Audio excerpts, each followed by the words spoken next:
I'm Cynthia James, and this network is about changing lives one woman at a time.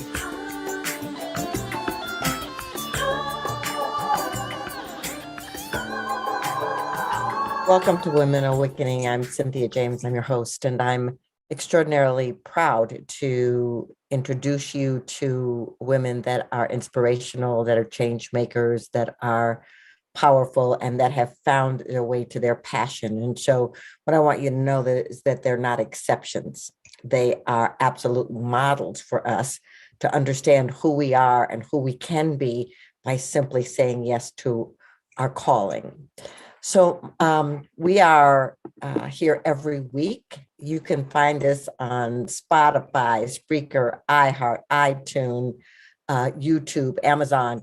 Sign up, come back, and meet these extraordinary women who really are here for us. I think that community is extraordinarily important. And that's how we step into the greatness and the power that we've come here to be, because this is the time of women emerging. I'm very clear about it. So I would like you to meet Dr. Carolyn Delucia. She's a doctor. She's a pioneer at the leading edge of non-invasive sexual wellness treatments. She's a practicing OB/GYN for nearly 30 years, an alternative therapy expert since 2014. She's sought after by device manufacturers and professional groups alike. She's one of the most in-demand specialists in her field, and she's trained thousands of practitioners around the world and impacted the lives of countless patients. I just heard her be very loving and kind with a patient who was needing her. It was quite inspiration to think, oh, that's the kind of doctor I want, right? She has a private practice, and she also has knowledge as an expert in the applications of cutting edge treatments, and she's developed her own combination therapies and techniques that she now offers in New York City and suburban New Jersey patients. So, Carolyn, welcome. Thank you, Cynthia. And I already feel such a wonderful connection with you and your mission. And I would like to tell you that my eldest daughter's name is Cynthia, and she is always Cynthia. So that's great. Yeah, when I was a kid, there was Cindy. When I grew up, I was like, I'm not a Cindy, I'm a Cynthia. So yeah, so wonderful. Yes. So I'm so glad that you're here, and I'm really interested in what you do. And so first of all, just tell me a little bit about your background. Where were you born? Was it a big family? Certainly. It's a huge Italian family. I have 4 siblings, and my family is actually unique in the way that I have 18 cousins just on my mother's side, and we are all crazy overachievers. And so it was ingrained in me as a child to never quit and push forward and try to make a difference. And so my siblings are all attorneys, and they call me the black sheep of the family. I simply say I broke the mold, but they just, see it their way. But I was raised in this big, giant Italian family, and blessed by my father's own ambition, we got transferred to Italy when I was 8 years old. And I had my most fundamental years, 8 till 14. I lived in Rome, Italy. And yeah, one of my favorite places. I love Italy. Yeah, you eat so well. It's just, it spoils you for life as far as taste buds. So, and then I came back to the United States knowing that I wanted to be a physician, and just plowed right through and decided to become an OB/GYN when I was in medical school testing different specialties. And what I discovered was that the gynecological practice, we can always fix things. We can fix them hormonally by tweaking this hormone or changing that, or if worse comes to worse and it's something that requires surgery, we can operate and fix it that way. And that's very rewarding to me as a person, to be able to have some satisfaction that I've actually helped make a difference. Mhm. But as life went on, the demands of the practice were overwhelming and affecting my family and my children. And I needed to make a change. So I stopped obstetrics. And Oh. mhm, And yeah. so the private practice came in support of you being more available to family and yeah. Yes.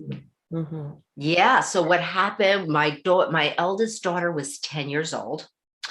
And I was much more of a midwife than the doctor coming in just to catch the baby. If my woman was in labor, I was there. I had to be. I felt like I wanted to be. So I lived at the hospital for the first 10 years of her life. And one Friday, she had a piano recital. And she said, "Mommy, are you going to be there?" And I said, "Of course I'm going to be there. I have coverage coming in at 5 o'clock. I can make it to the rehearsal. I'll make it to the recital." And she said, "Mom, if you're not in that audience, I'm not getting on stage." And I said, "Of course I'm going to be there." Well, 4:30 came along, and I had a woman who was having her second baby, and it's usually easier. And she was 8 centimeters. You only got to be 10 to push. And I took out my superwoman cape and I said, "I can deliver this baby and I can make it to the recital." And I made the delivery, but missed her time by 5 minutes. Oh. She did not get on stage. Oh. Mm-hmm. Quite the turning point. And I said, "You know what?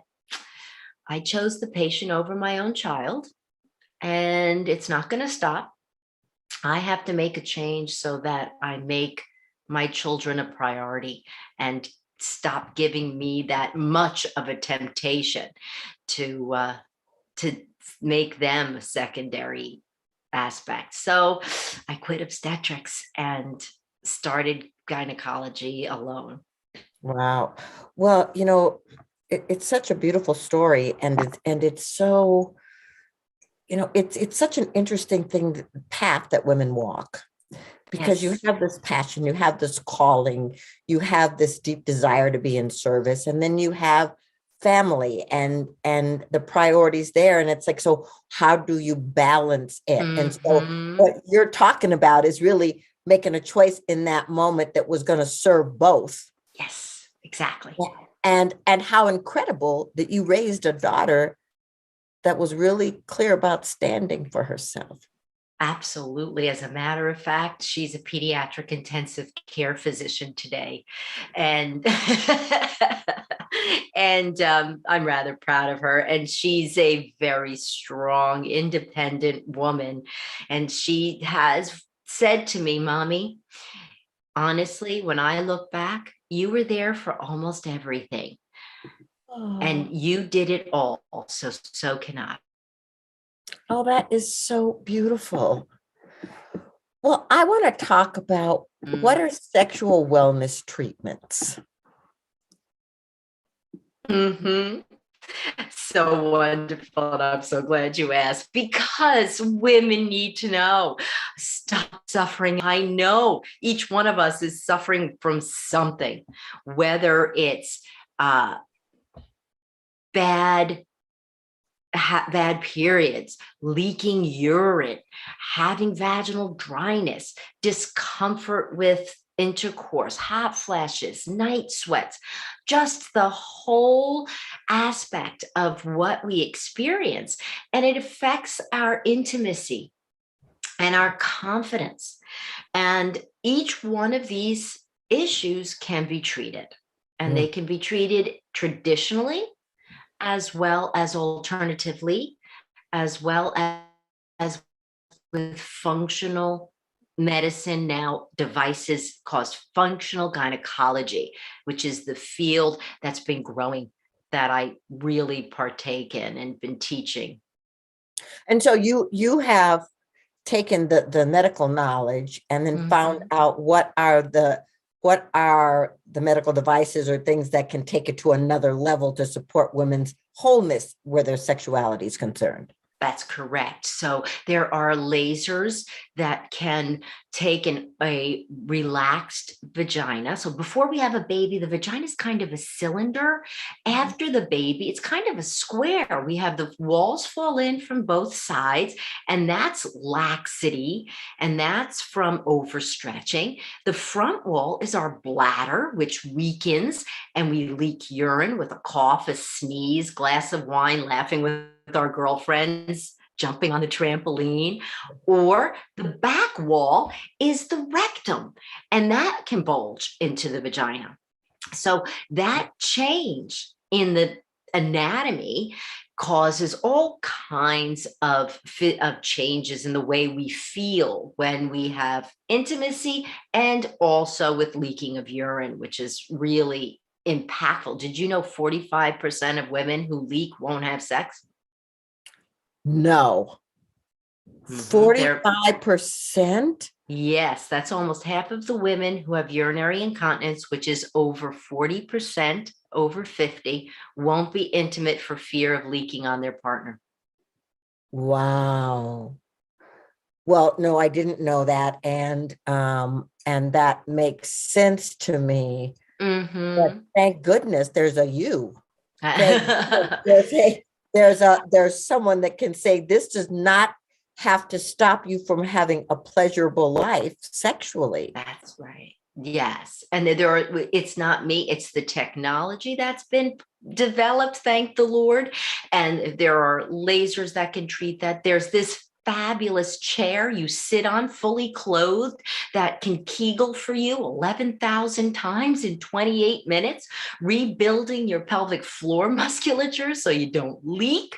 It's the only non-invasive FDA approved device on the market for urinary incontinence in both men and women, and people don't know it exists. Oh my goodness. Okay. So what I want to know is, are you a rarity? I mean, that you have these devices and you have this knowledge? Because I've not heard this before. Yes. I am a rarity, but I'm not a scarcity. So there's quite a number of us. There are about 1,000 doctors, I would say, in the United States really practicing this type of work there, and it's growing each and every day. I work feverishly trying to get the word out, and I will help women anywhere find someone in their own backyard. And most of the physicians that I will connect anybody with are right at fully certified and not just winging it. Some, unfortunately, some of these devices do get into the hands of estheticians. Perhaps you want to make sure you're going to a certified physician is the bottom line with anything intimate. Don't get over desperate and go to the wrong person. So I'm happy to guide anybody, and we'll give you contact information. So it'll be helpful. But I think that the devices are getting more and more accessible. They, unfortunately, some of the procedures are a little costly because they're not covered by insurance. Right. And one of my missions is to make them more accessible to the general public. One thing I do in my practice, and I'm sure other physicians do as well, is offer no interest financing for over a year. I do layaway where people can pay monthly until they reach the cost. I mean, it's not horrendous, but it's not in everybody's dispensable income. So and unfortunately the devices are so expensive. And so if I were a novice and I was having this problem and I wanted to do research, what would I look for?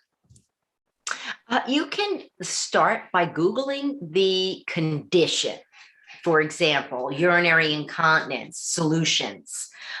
You can Google un- uncomfortable sex or painful sex and see what comes up on Google or Bing or whatever you want to use. And then you can also read my little book. I give it away for free. I will give you my link. It's www.ultimateintimacy.net. I wrote a quick read. It's about 60 to 100 pages, depending on Kindle or print. And it's a very easy book written to understand the conditions and the technologies that are available. Yeah. Well, that's really beautiful. And we will definitely put that link in our video. But and also, it'll go out and, everybody will hear it. But I want to talk about, what's going on with women today in terms of owning their power sexually and being healthy and being an advocate for themselves, for their health. Yes, I think that it's the time. It's now our time as women to be open and come forward asking our questions. There's no shame. Everybody loves sex. Everybody has sex. And there's no reason to be ashamed of it. Intimacy is the most natural part of being human that exists. I think COVID really brought that out with the need for a simple hug with isolation.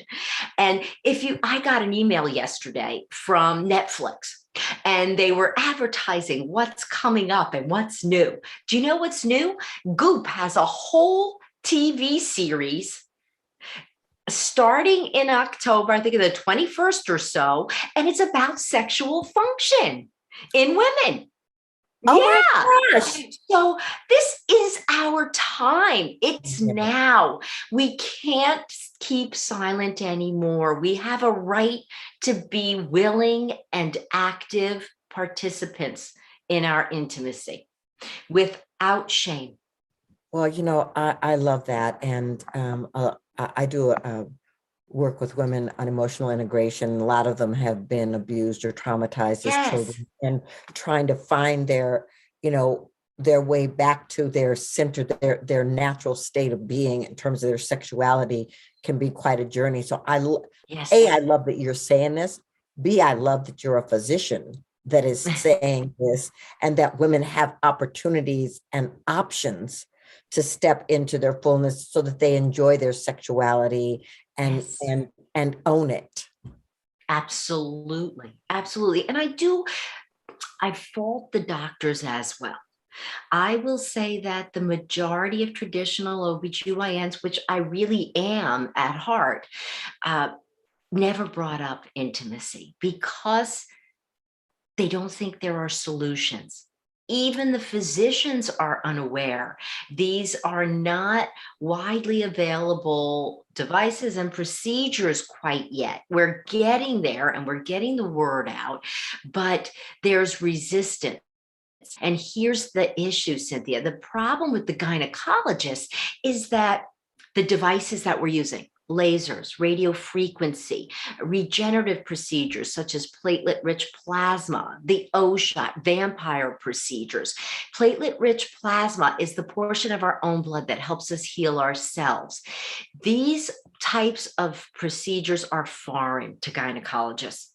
They don't understand them. They come from the cosmetic world, the aesthetic world. They come from the plastic surgery world.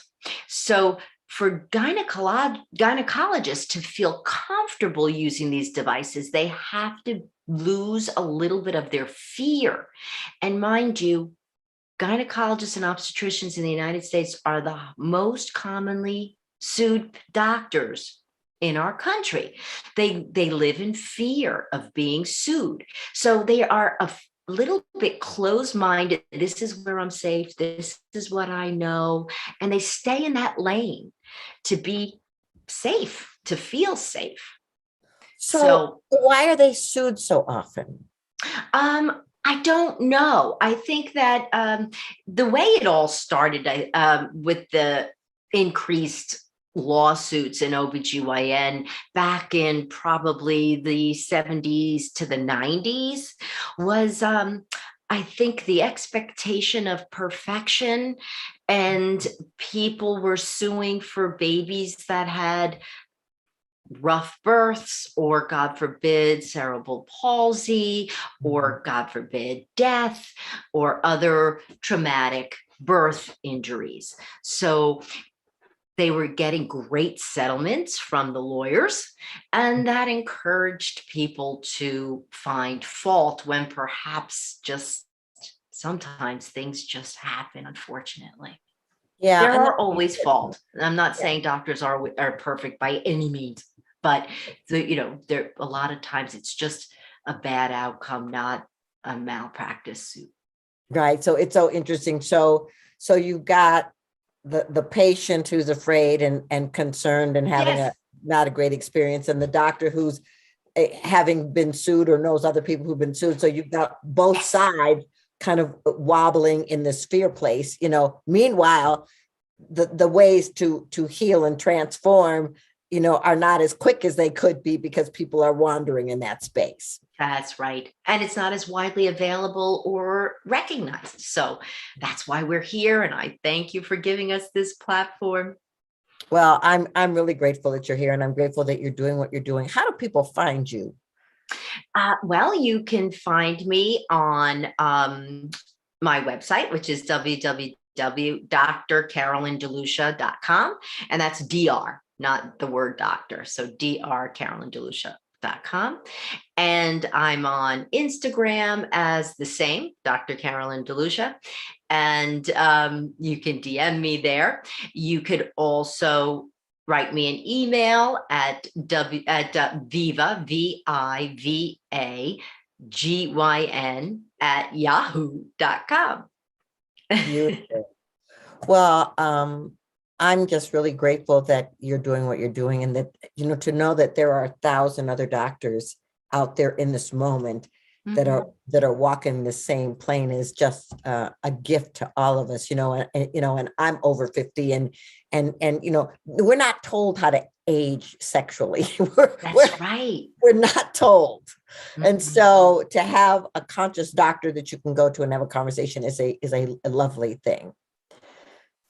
I ask the same last question of every guest, and that this show is called Women Awakening.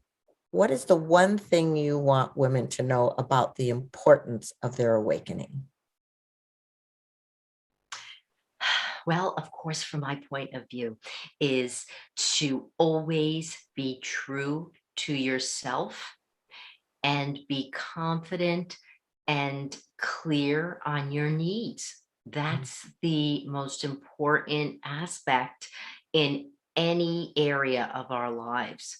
Just communicate honestly.